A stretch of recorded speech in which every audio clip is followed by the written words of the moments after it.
Bakit nga ka wala na masyadong mga garne? Yung sizzling steak, marami pa niyan. Ay yung may unlimited gravy na, ay may unlimited rice pa.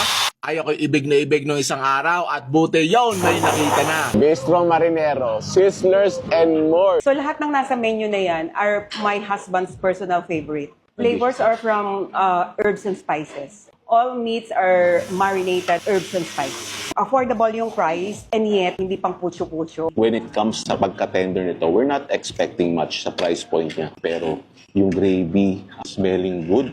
Mukha namang malambot din. Kaya dito may mga time po. Magkakaalaman sa lasa niya kung tayo ay mapapa-only rice din eh. Samahan na rin natin ng rice agad yan. First bite. Thank you, Lord. Lambot.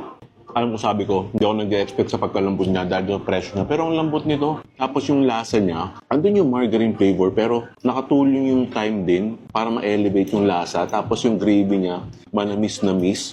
Nasurpresa ako sa lasa considering na hindi sila gumagamit ng MSG. Sa herbs and spices sila bumabawi.